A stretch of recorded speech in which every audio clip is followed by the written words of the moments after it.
On December 17, 1944, at a checkpoint near Awela, Belgium, the jeep came to a halt as the military policeman lifted his hand, his breath forming clouds in the icy morning chill. Inside sat 3 soldiers in what appeared to be genuine American attire, armed with standard-issue weapons and conversing in English that rang mostly true. Yet, Sergeant William Creel had received alerts about an unthinkable threat, one that challenged all his notions of combat and integrity. Enemy troops from Germany could be infiltrating behind U.S. lines, masquerading as Allied forces and mimicking their speech. He demanded the password. The group paused. He repeated the request. Their accents slipped. That's when Creel spotted the Sten guns, British submachine guns no U.S. unit would possess. Moments later, the trio was under arrest. Beneath their olive-drab outfits lay German field gray attire. Back in September 1943, he had directed the airborne raid that freed Benito Mussolini from his hilltop captivity at Gran Sasso, whisking Il Duce off in a small aircraft that just skimmed the jagged heights. By October 1944, he had masterminded the abduction of Miklo Horthy Jr., compelling Hungary's leader to step down and ensuring the country stayed in the fight. Now, the Nazi leader handed him the boldest challenge to date. German units planned a huge push through the Ardennes woods, aiming straight for the vital harbor at Antwerp. The offensive aimed to divide the U.S. and British forces, echoing the rapid triumph of May 1940 when panzer divisions had surged to the English Channel in mere days. But victory this round hinged on swiftness. The Wehrmacht had to secure at least one span across the Meuse River unharmed before Allied demolition teams could demolish it. Skorzeny was to assemble a dedicated unit, Panzer Brigade 150, tasked with grabbing those bridges prior to any explosions. Hitler revealed a choice that gave even the battle-toughened operative pause. The goal could be met faster and with less bloodshed if Skorzeny and his team donned U.S. and British garb. Tiny teams clad in faux attire could sow massive disarray, Hitler argued, disrupting signals, rerouting units, and fueling chaos. Skorzeny absorbed the plan, instantly grasping its legal perils under global rules. The 1907 Hague Convention left no doubt.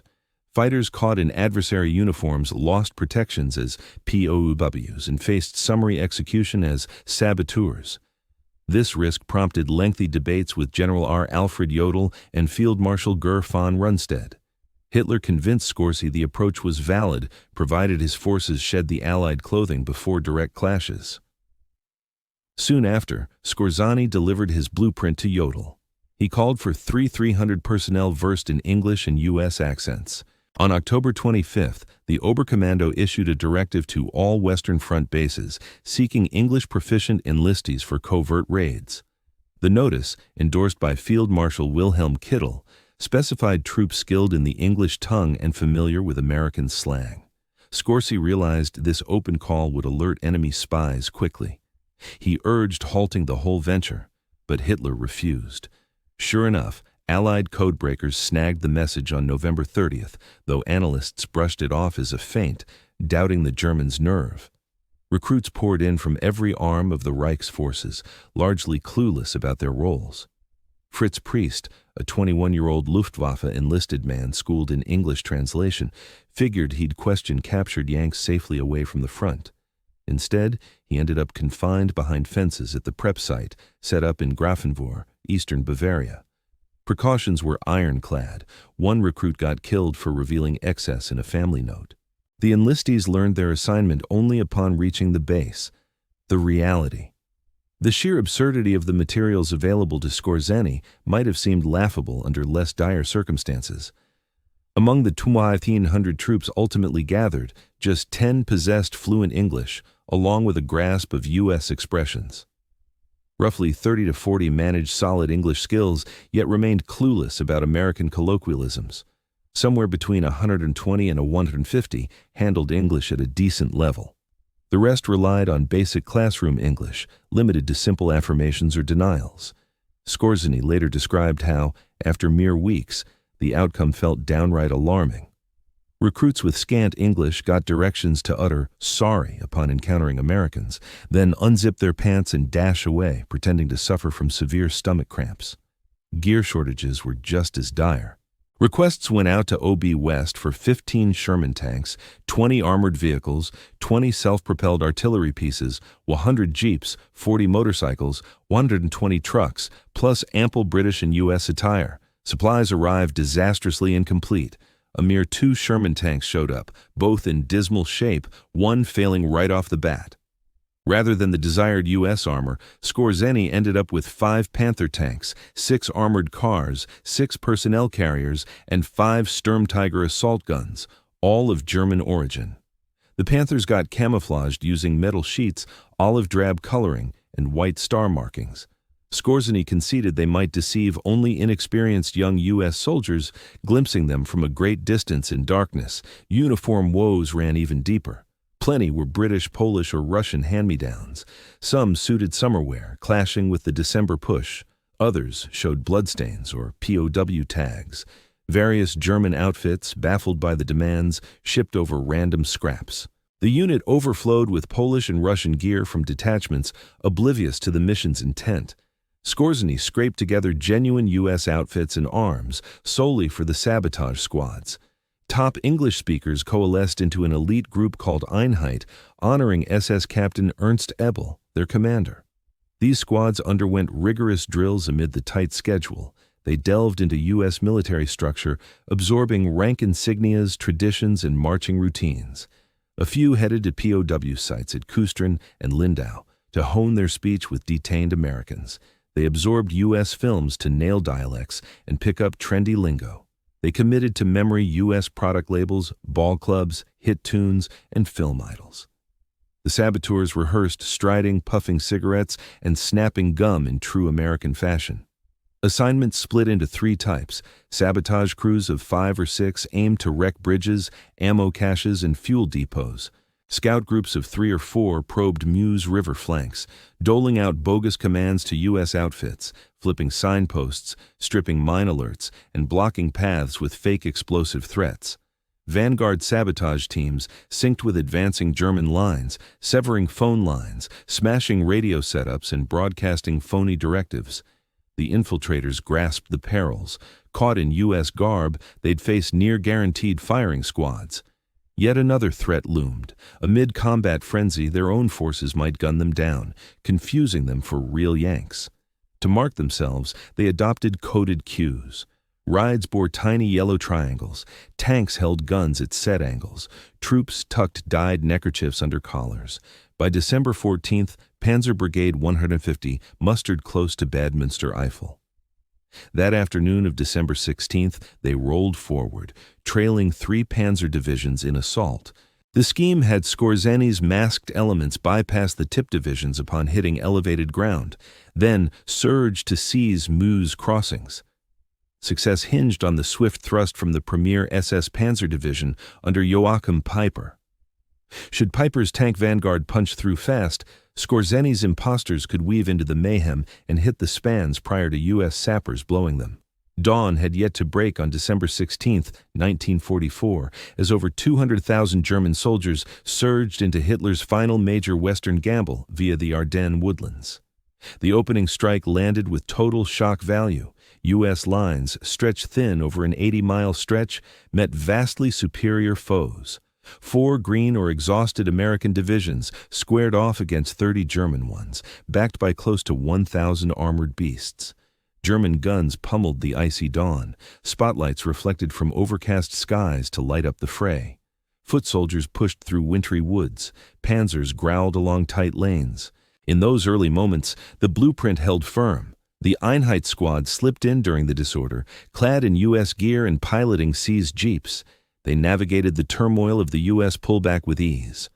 One squad headed straight into a town under American control, surveyed the fortifications thoroughly, and then, as they departed, rerouted a U.S. column of tanks and gear onto a misguided path.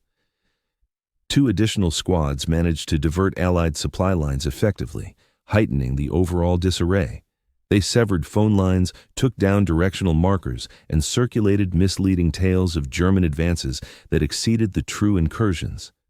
Yet, on December 17th, harsh facts shattered any hope for the endeavor's success. The initial SS Panzer Division missed its targets by a wide margin.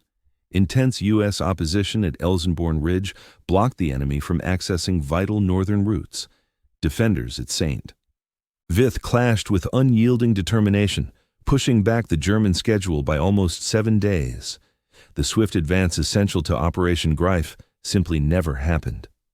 Skorka realized that very afternoon that his assignment's core goals were lost. He joined a briefing at 6th Panzer Army Command and proposed deploying his unit in a standard combat role. The idea gained approval. Panzer Brigade 150 received instructions to gather south of Malmedy and link up with the 1st SS Panzer Division, though the sabotage groups were already operating deep in U.S. territory. Certain teams accomplished their tasks without issue.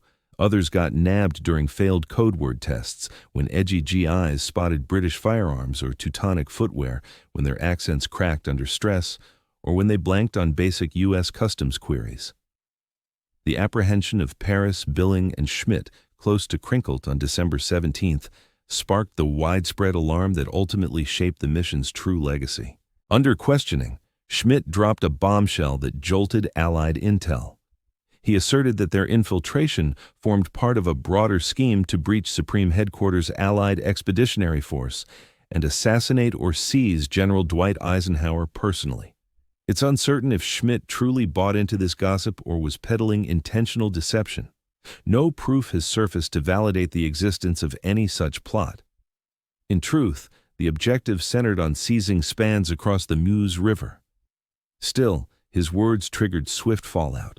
Almost immediately, safeguards around Eisenhower tightened sharply. The top Allied leader ended up essentially confined to his Versailles base, encircled by sentries scrutinizing all arrivals. Reports say Eisenhower seethed over the lockdown, particularly as it dragged on past Christmas. After a few days, he snapped that he needed fresh air and wasn't worried about assassination attempts. Yet the fear rippled well past Eisenhower's protection. With Allied units staggering under the German assault, they now imagined saboteurs lurking in every shadow. Roadblocks sprang up across the rear zones, hampering the flow of personnel and materiel. U.S. MPs started grilling every passerby with trivia meant to unmask disguised Germans. What's Illinois' state capital? Which squad claimed the 1940 World Series? Who's Mickey Mouse's sweetheart? What club calls Wrigley Field home? Who's Betty Grable's husband? Where's the safety positioned in football? Who's Frank Sinatra? What's the White House pup called? The probe spanned everything from regional landmarks to diamond records, Tinseltown chatter, and everyday lingo. MPs winged it on the fly, devising fresh queries from whatever pop culture scraps came to mind. The setup turned messy and ridiculous at times. Plenty of real Yanks drew blanks on the trivia. Folks from one coast might know zilch about the other's quirks. Schooling gaps left some clueless on civics or uninterested in the national pastime. These stops bred all sorts of headaches. General Omar Bradley got held up after nailing Springfield as Illinois' hub, though the cops swore it was Chicago and wouldn't release him till cleared. Brigadier General Bruce Clark found himself at gunpoint for botching the Cubs League as American instead of national. A skipper endured a full week's lockup after MPs clocked his trophy German footwear. Limey forces hit special snags. When recon man David Nunn met a sentry insisting on the 1940 series champ, he admitted total ignorance. UK lads stumped on Yank athletics or map facts got sidelined, pending alternate ID checks. Some homegrown troops tossed out phony replies on purpose to mock the nonsense, landing themselves in the brig. Others bristled at rookies playing Inquisitor, sparking dust-ups that clogged traffic even more. The widespread suspicion hampered battlefield efforts profoundly. Unit shifts meant to wrap in hours stretched into days, with each transport vehicles were halted at checkpoints, with every passenger subjected to intense questioning. Logistics convoys lingered motionless at roadblocks as drivers scrambled to verify their U.S. citizenship. Reinforcements hurrying toward vulnerable areas faced prolonged delays from constant probing. Officers discovered their directives challenged by lower-ranking personnel who viewed all as potential Nazi saboteurs. The mental toll on the German saboteurs proved devastating. Those lingering within U.S. positions could no longer navigate without restriction. The cultural inquiries revealed gaps in their training. They had drilled on combat protocols, absorbed insignia details, committed U.S. military structure to memory, yet overlooked trivia about baseball scores, celebrity weddings, or local dialects.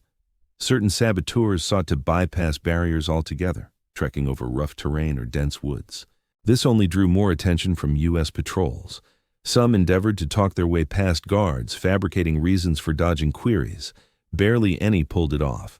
From December 16th to December 31st, U.S. troops apprehended 23 operatives from Operation Greif. 16 fell into custody during December 1944. The mission's head, Gauss Schultz, was nabbed afterward and faced court in May 1945. Every detained saboteur underwent a military proceeding, the legal framework aligned with global norms. Article 23 of the Hague Convention on Land Combat explicitly prohibited the misuse of adversary insignia and attire. Troops seized in faux garb during combat actions could be prosecuted as spies, not accorded POW status. The initial hearing commenced at Henri Chapelle on December 21st. Pernas, Billing, and Schmidt stood accused of breaching wartime rules by donning U.S. uniforms for hostile activities. Proof mounted inescapably. They were taken in U.S. attire armed with U.S. gear bearing U.S. papers, though German field gray lay hidden beneath. The hearing wrapped up rapidly. The trio received guilty verdicts and death by shooting. On December 23, 1944, just 2 days shy of Christmas, the penalties were enforced. U.S. military police escorted the 3 Germans to the site. Captain J. Iser from the 683rd Medical Clearing Station affixed white paper markers over their chests. Schmidt's spectacles were taken off. The captives were hooded. Military police assembled for the volley. Billing called out, "Long live our Führer Adolf Hitler." As the command rang, the shots echoed. The 3 perished on the spot. Their remains were lowered, transported, and interred. Later, they were reburied at the German military graveyard in Lommel, Belgium, where they lie now with over 39,000 fellow German casualties. 13 more Operation Greif members faced judgment and execution at Henri Chapelle or Hunningen from December 21st to December 31st. Wilhelm Fissenfeld, Manfred Brauny, Hans Reich, Arno Kroer, Gunter Schultz, Hehart Miegel, Horst Gericke, Norbert Pollux, Ralph Benjamin Meer, Hans Witzuk, Ottawa, Alfred Franz, and Anton Moruk all met the guns. Every case followed a formal military review. Each found the accused in violation of the Hague Convention. All penalties gained approval from high-ranking leaders. The carryouts proceeded with disciplined efficiency, devoid of hatred, yet firm in resolve. Mission Chief Gauss Schultz appeared before a military panel in May 1945 and met his end near Bruges on June 14th. The reason for postponing his case past Germany's capitulation stays murky. The issuer of his final order likewise eludes clarity. The U.S. Ninth Army handled the enforcement. Altogether, 17 Operation Greif agents died for assuming enemy dress. The venture's battlefield gains were negligible. No spans were seized. No significant blasts went off. No key signals lines stayed severed long-term. A handful of direction markers got flipped. Certain wire connections were snipped. A few U.S. outfits got bogus commands, though corrections came swiftly. Still, the mental ripple far outstripped those modest feats. For weeks, U.S. personnel functioned gripped by the fear that Nazi imposters lurked everywhere. The distrust warped choices across ranks. Eisenhower's lockdown kept the top general cut off from frontline sites amid the assault's vital early stages. The barrier holdups hampered the U.S. counter to the Axis thrust. Formations meant to bolster hot zones in mere hours dragged on for days. The blanket mistrust eroded team solidarity. U.S. troops, who ought to have zeroed in on foes ahead, fretted over hidden threats in their midst. The Battle of the Bulge unfolded regardless of Operation Greif's flop. Axis troops plunged far into U.S. positions, forming the salient that named the clash. At Bastogne, a mere. The American troops managed to resist even as they found themselves completely encircled. On December 22nd, when German commanders issued a demand for capitulation, the temporary leader, Brigadier General Anthony McAuliffe, shot back with just one famous type term that stunned the German leader: nuts from the American side. Puzzled by the reply, The German officers sought clarification and learned it equated to a blunt "go to hell." Members of the 101st Airborne Division maintained control of Bastonia until Patton's Third Army, under Lieutenant General George Patton, arrived for relief on December 26th. Patton's units had pulled off an impressive 90-degree pivot, pushing northward to shatter the encirclement. By the start of January, Allied pushes had erased the salient and pushed the lines back to their prior positions. The engagement ran from December 16, 1944, through January 25, 1945. Over 1 million soldiers took part, marking it as the biggest clash the United States Army had waged beyond the Civil War. U.S. losses topped 80,000, with 19,000 dead and 23,000 taken prisoner. The Germans suffered comparable numbers, yet they lacked the means to replenish them. This fight signaled the close of Germany's capacity for attacks in the Western theater. Hitler had staked his all on the Ardennes push and come up empty. Regarding Otto Skorzeny, Operation Grief wrapped up by December 17th as Panzer Brigade 150 shifted to standard tactics. On December 21st, the unit pushed to seize Malmy but got driven back following multiple tries. Skorzeny took a hit from shell fragments close to Linville. After healing, he kept at his duties right up to Germany's capitulation.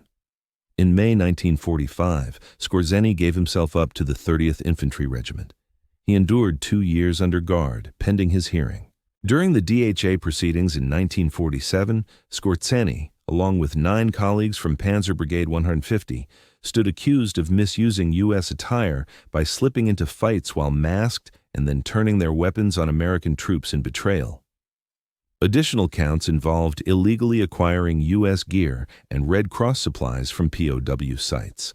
Skorzeny's argument hinged on a key separation.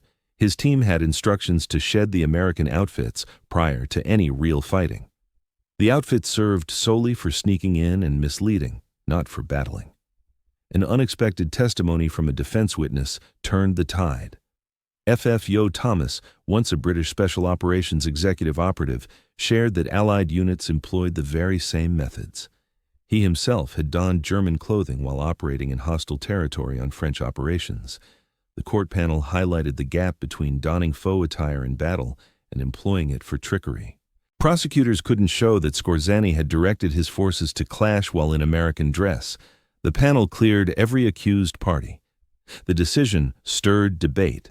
17 of Skorzeny's subordinates had faced execution for identical deeds that left him free. The variants seemed rooted in when they were caught and what proof existed.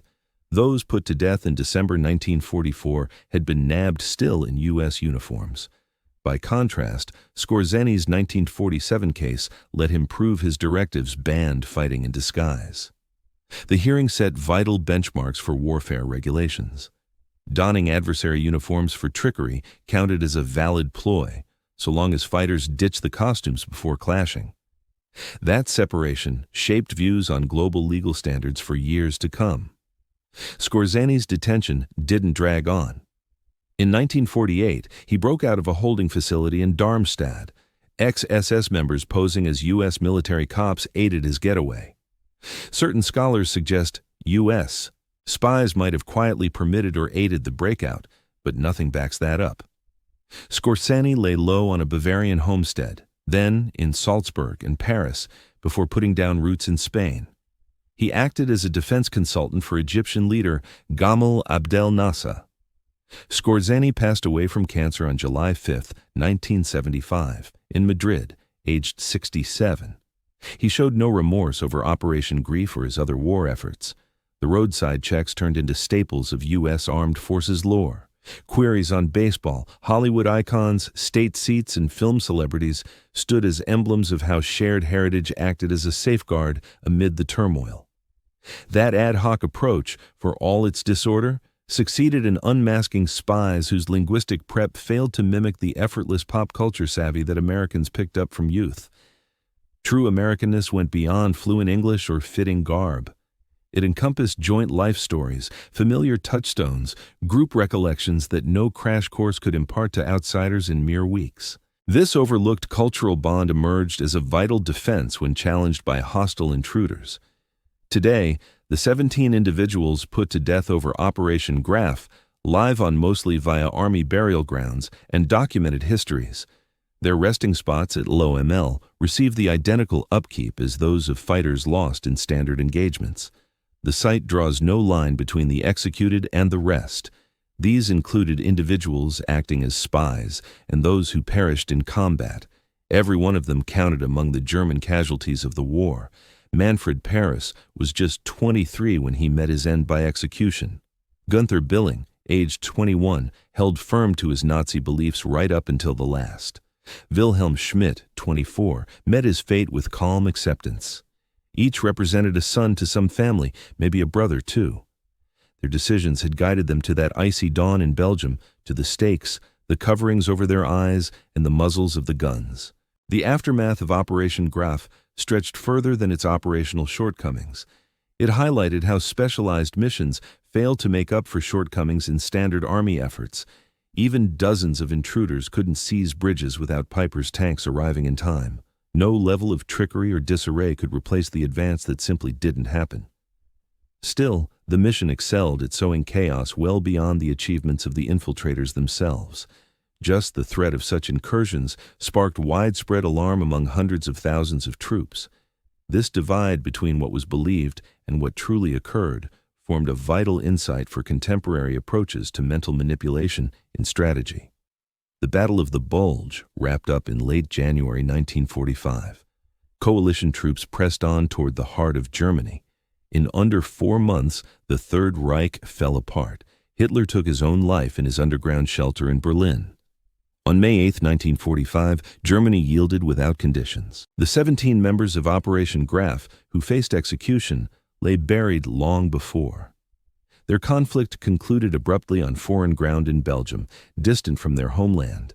Tactically, their endeavor fell short, yet it effectively generated disorder and dread that slowed Allied progress in the battle's vital early stages. On January 18, 1945, as fighting continued, British Prime Minister Winston Churchill addressed Parliament, calling it without question the most significant U.S. engagement of the conflict, one that would surely stand as a renowned American triumph. Churchill made clear that U.S. forces had committed 30 to 40 personnel for each British fighter involved, underscoring that it was essentially a U.S.-led contest and a U.S.-won success. The sentries at the outpost who inquired about baseball had no idea they were forging legend. They addressed an urgent challenge, devising on-the-spot checks to spot hidden foes. Their approach succeeded due to its foundation in authentic common heritage.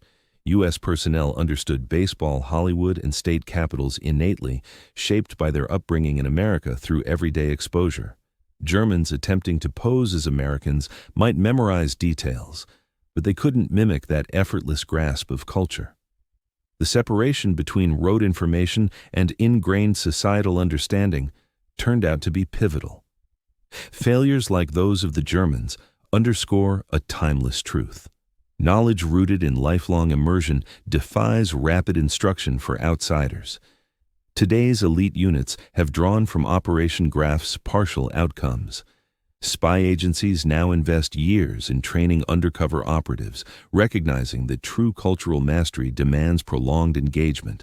Skills in language, data recall, and mannerisms help but fall short alone. Authentic cultural insight comes only from deep involvement over time.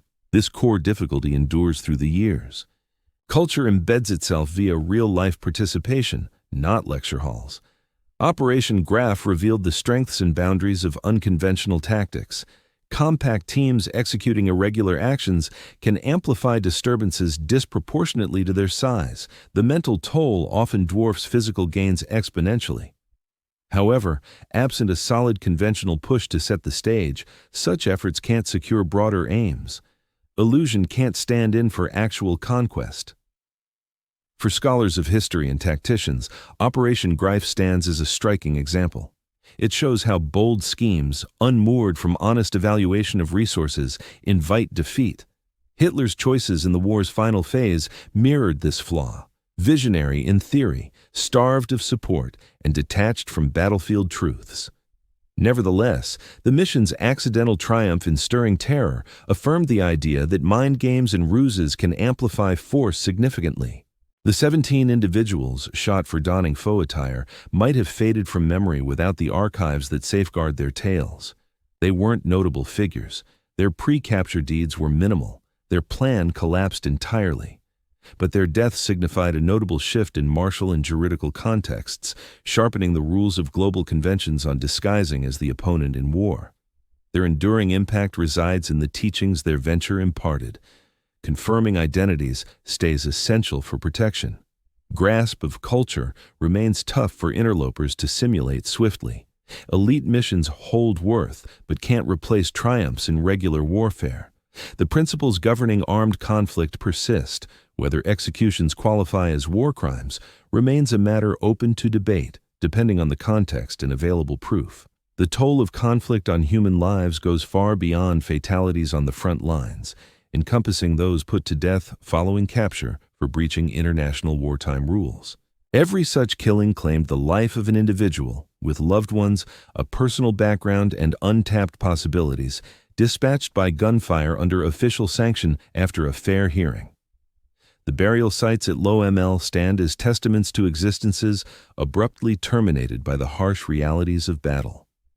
Those sentries at the roadblock inquiring about baseball were U.S. troops adhering to commands while grappling with the emotional weight of carrying out death sentences on detainees, including faux spies found guilty. Operation Greif achieved 0 bridge seizures. It wrought minimal widespread damage.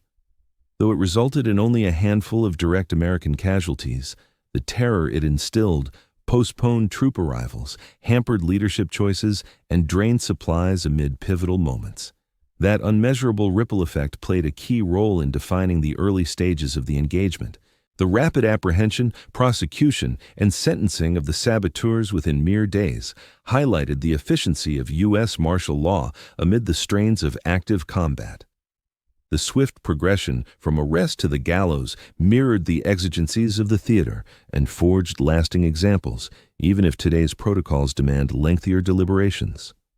Following the saboteurs' fates, the Ardennes campaign raged on for another 5 weeks, culminating in Axis failure and the depletion of Berlin's key fighting forces.